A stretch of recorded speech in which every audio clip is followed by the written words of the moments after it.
Senhor, eu gostaria de nessa noite compartilhar um texto da Palavra de Deus com vocês que estão nos assistindo nessa noite, na Epístola do Apóstolo Paulo aos Filipenses, no capítulo de número 2, versículo de número 15.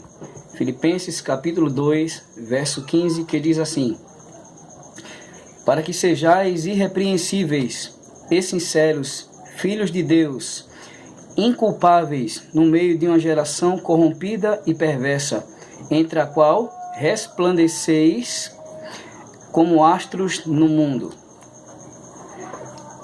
Graças a Deus.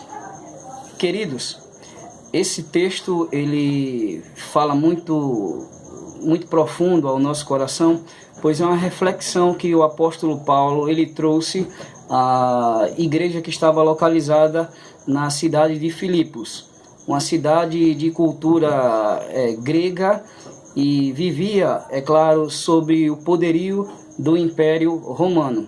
E eu gostaria de destacar aqui uma palavra-chave nesse texto que fala sobre sinceridade, pois a parte A do versículo diz: para que sejais irrepreensíveis e sinceros, filhos de Deus, inculpáveis.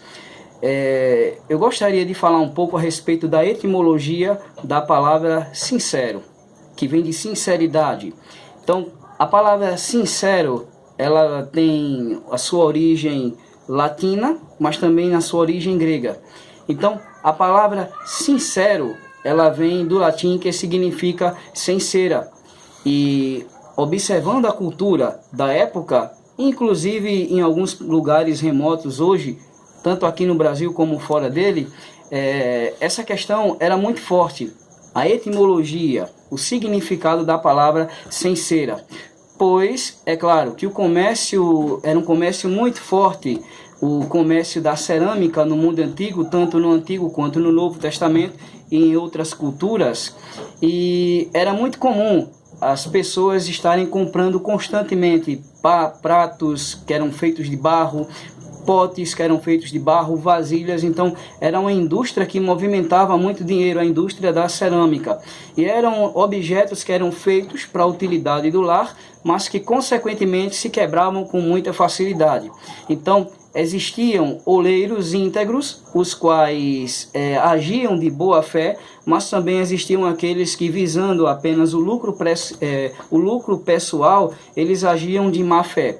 Então sabemos que o oleiro ele trabalha criando o seu artesanato hoje, mas naquela época utensílios importantíssimos para as pessoas terem um mínimo de comodidade e de dignidade para armazenar comida e bebida.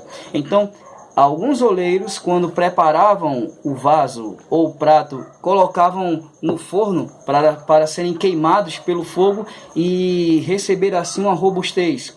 E alguns utensílios de barro, como vaso, vasilha, prato, acabavam pelo calor intenso do forno rachando.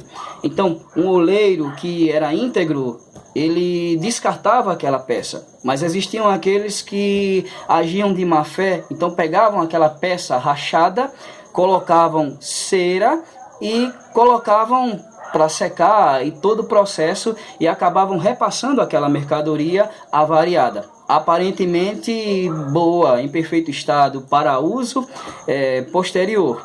Mas, é claro, para esse ato existiam também pessoas que eram experientes no comércio. Então, uma pessoa bem informada, ela pegava, quando ia comprar um vaso, um prato, e se ele desconfiasse que aquele utensílio estava rachado, estava coberto com cera, ele simplesmente colocava aquela peça contra o sol, ou emparelhando com o sol, para que a luminosidade do sol pudesse transpassar a cera que estava cobrindo aquela rachadura.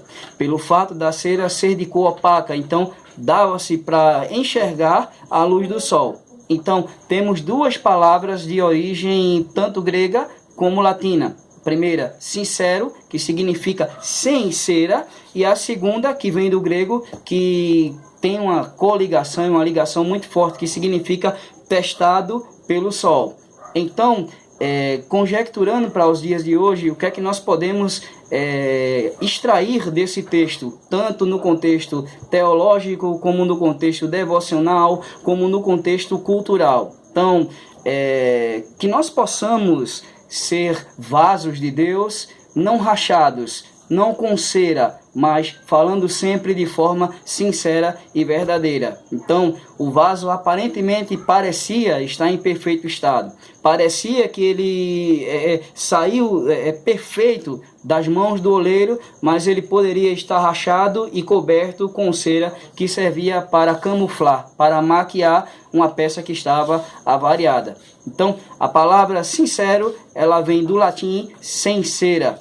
E que nós possamos, trazendo para o nosso eu, para o nosso devocional, para a nossa vida espiritual, que nós possamos ser vasos não rachados, não trincados, não cobertos com cera, cera da religião, cera da aparência, enfim, aquilo que venha a causar, uma aparente perfeição, mas que na realidade não é.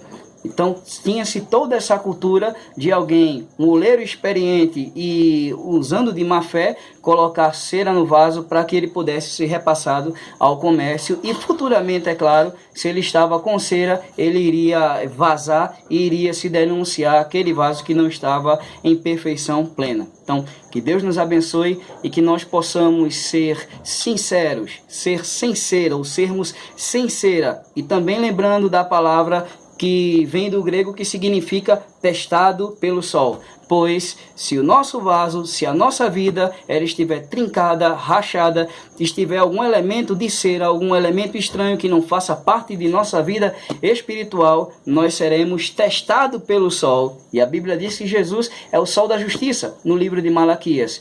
E quando formos testados pelo sol da justiça, evidenciará, é claro, ou se evidenciará rachaduras, imperfeições na nossa vida.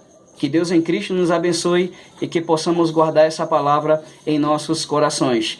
Lembremos-nos, pois, sejamos sinceros, sejamos sem cera, porque dias virão em que seremos testados pelo sol. E como estará nossa conduta, moralmente falando, eticamente falando, espiritualmente perante Deus? Estará perfeita ou estará rachada e com apenas um pouco de cera para camuflar uma vida que não corresponde com a verdadeira essência e expressão do cristianismo? Então, que Deus em Cristo permaneça nos abençoando e que essa palavra ela sirva como um paradigma para a nossa vida espiritual. Lembremos-nos, pois, sejamos sinceros, sem cera, para que possamos ser aprovados quando passarmos pelo peste do sol da justiça. Amém? Deus abençoe a todos.